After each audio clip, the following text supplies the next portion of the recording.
สวัสดีค่ะยินดีต้อนรับเข้าสู่ช่องโปรจกสรัม Halo guys, selamat datang kembali di Pojok Seram. Hari ini aku akan menceritakan film Thailand yang berjudul Haunted University Second Semester. Film ini akan kita bagi menjadi dua ya. Hayo kita mulai.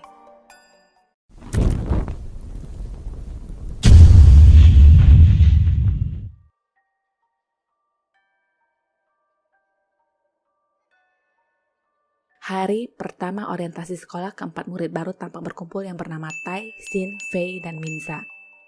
Minsa tidak mengenal Sin dan Fei, tapi dia bersahabat baik dengan Tai. Sewaktu mereka akan berjalan pergi, Minsa tiba-tiba berperilaku aneh dan Tai langsung meminta kedua temannya untuk pergi. Entah kenapa Minsa berjalan ke suatu tempat secara tidak sadar dan Tai menyuruhnya untuk tidak lagi melakukannya. Dia juga mencoba mengalihkan perhatian Minsa, tapi Minsa tetap melihat sepasang kaki yang berjalan dengan cara diseret. Mereka lalu kembali berkumpul di aula dan Tai mengingatkannya untuk tidak memperdulikan apapun yang terlihat di matanya. Sebelum kegiatan dimulai, mereka diharuskan menyanyikan lagu kebangsaan dan awalnya semua berjalan lancar, tapi lama-lama Minsa mulai melenceng yang tidak senada dengan yang lainnya.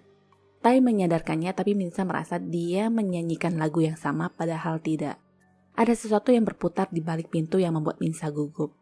Itu adalah hantu yang berusaha memutar badan dan menunjukkan wajahnya yang berhasil membuat Minsa berteriak takut. Karena hal ini, senior yang bernama Cho memutuskan untuk break selama 15 menit. Minsa mengaku penyakit lamanya kumat lagi, sedangkan teman-teman lainnya mulai bergosip tentangnya yang katanya bisa melihat hantu. Tai memintanya untuk menunggu sementara dia akan mengambilkan kardigan. Tai juga merasa ada baiknya Minsa pulang dulu dan meminta izin dengan mengirimkan pesan kepada salah satu senior. Mereka semua setuju kecuali Ming, dan karena itulah diputuskan Minsa akan ditemani mereka selama kegiatan berlangsung. Di tempat Minsa menunggu, dia didatangi seseorang yang awalnya dia pikir itu adalah Tai.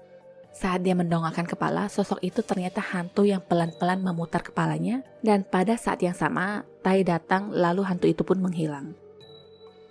Mereka segera kembali ke aula dan Minsa lagi-lagi meminta izin untuk pulang, tapi tetap tidak diperbolehkan. Ming malah mendorong Minsa dan menyuruhnya untuk saling bertatapan mata jika sedang berbicara. Masalahnya di mata Minsa, hantu itu selalu ada di depan Ming yang membuatnya takut. Hal ini tidak membuat Ming percaya dan malah memojokkannya. Dia menanyakan kepada semua orang siapakah yang percaya adanya hantu, silakan angkat tangan, tapi yang namanya anak baru sudah pasti tidak ada yang berani mencari masalah. Tai ditanya langsung soal ini dan dia menggeleng yang menandakan tidak percaya adanya hantu.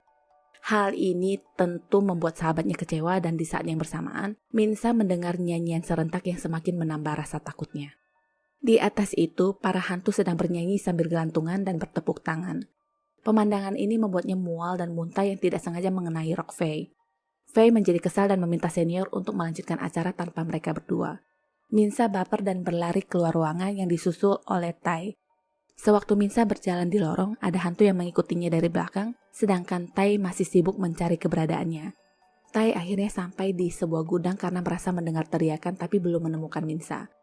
Senter sana-sini sebenarnya ada sosok hantu yang mengintipnya dari celah tumpukan barang, tapi Tai berpura-pura tidak melihatnya. Ada lagi hantu siswi yang berdiri tepat di hadapannya dengan wajah yang sangat menyeramkan dan yang ini tidak bisa ditolerir. Tai segera keluar dari gudang dan melanjutkan pencarian ke tempat lain. Singkat cerita, dia menemukan Minsa yang sedang duduk di atas gedung sekolah.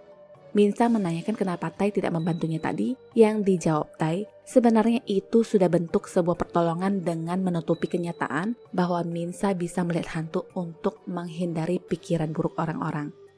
Intinya, Tai ingin bersikap sewajarnya seperti orang-orang pada umumnya dan ingin hidup senormal mungkin.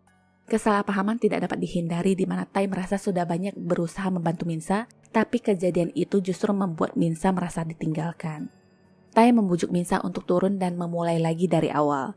Di waktu yang bersamaan, ada sosok hantu yang jatuh ke lantai di hadapan mereka dengan kondisi yang mengenaskan. Tai memalingkan wajahnya untuk berpura-pura tidak melihat kehadirannya, dan Minsa berkata jika Tai memperlakukan dia seperti memperlakukan para hantu, itu lebih menyakitkan hatinya daripada melihat hantu-hantu itu sendiri. Pesannya, jika suatu hari Tai melihatnya, janganlah berpura-pura tidak melihat.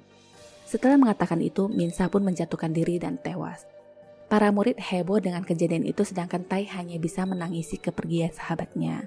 Di hari kelulusannya, Tai mengenang Minsa dengan meletakkan bunga di atas gedung, dan sebenarnya selama ini hantu Minsa selalu ada di dekat Tai sejak awal kematiannya.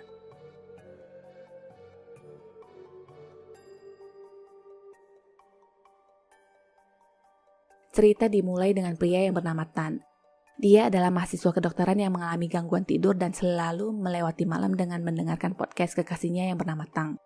Kali ini sebuah cerita tentang asrama Si yang katanya dihantui oleh pemilik lama yang menjadi korban kecelakaan tepat di hari ulang tahun universitas. Gosipnya arwah itu masih ingin melanjutkan kuliah dan setiap tahun pada malam ulang tahun sekolah dia akan datang ke asrama. Cerita itu membuat Tan takut dan menghentikan cerita tentang asrama yang ditempatinya sekarang. Kebetulan ulang tahun sekolah yang ke-70 sebentar lagi yang jatuh pada tanggal 28 bulan ini. Singkat cerita, tibalah hari ulang tahun universitas dan hari itu kebetulan teman sekamar Tan memutuskan untuk kembali ke rumah. Malamnya seperti biasa, Tan tidak bisa tidur dan selalu teringat tentang kondisi kesehatannya yang mungkin akan menghalanginya menjadi seorang dokter. Hal ini tentu membuatnya stres dan tidak sengaja menjatuhkan sebuah pin yang melambangkan pelayanan. Tak berapa lama, Tang datang dan menginap di sana. Jam 10.34 malam, suasana terasa berubah dan Tan baru menyadari bahwa Tang sudah tidak ada di kamar. Tan mencoba mencarinya keluar dan kulkas di lantai bawah itu terbuka sendiri, tapi bukan itu yang membuatnya takut. Lampu berkedip itu membuatnya merasa tertekan dan penyakit ayahnya pun kambuh. Badannya berguncang hebat dan Tan berusaha kembali ke kamar. Situasi tidak terkontrol dan akhirnya menyebabkan dia pingsan karena kepalanya yang terbentur besi ranjang.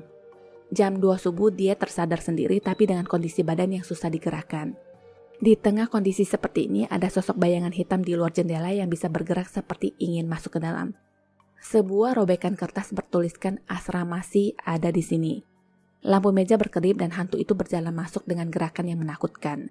Saat seperti ini, Tan hanya bisa menutup mata dan beberapa saat kemudian, hantu itu tidak lagi terlihat tapi yang ada, Tan malah dijambak sampai terjatuh ke lantai. Hantu itu seperti mencari sesuatu di ranjang sedangkan Tan berusaha untuk menggerakkan badannya dan merayap keluar.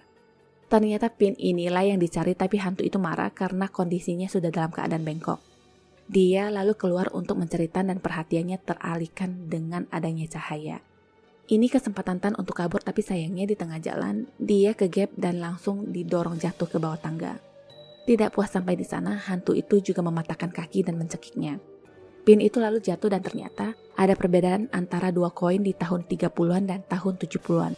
Pin tahun 70-an masih kinclong bersinar dan yang tahun 30-an itu sudah rusak.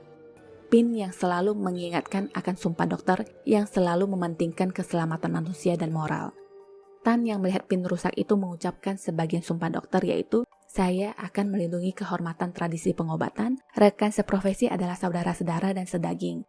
Selama menghadapi kesulitan, saya akan menghormati nilai kehidupan manusia." Mendengar itu, hantu tersebut melepaskan tangannya dan Tan terus mengecohnya sambil merayap pergi pelan-pelan. Sedikit lagi dia akan keluar ruangan tapi sayangnya itu hanya PHP semata. Dia kembali ditarik oleh hantu tadi tapi Tan masih terus mencoba mengucapkan sumpah dan tak lama setelah itu hantu pun lenyap. Tan lalu menelpon Tang untuk mengakui penyakit epilepsinya yang mungkin menghalanginya menjadi dokter. Dia meminta maaf karena baru mengakui semua ini dan sudah membuat Tang kecewa karena tidak bisa lagi memenuhi janjinya untuk menjadi seorang dokter. Hantu itu telah menyadarkan Tan atas kondisi yang selama ini tidak ingin diakuinya. Ibaratnya dia saja tidak bisa menolong dirinya sendiri, jadi bagaimana bisa menolong orang lain?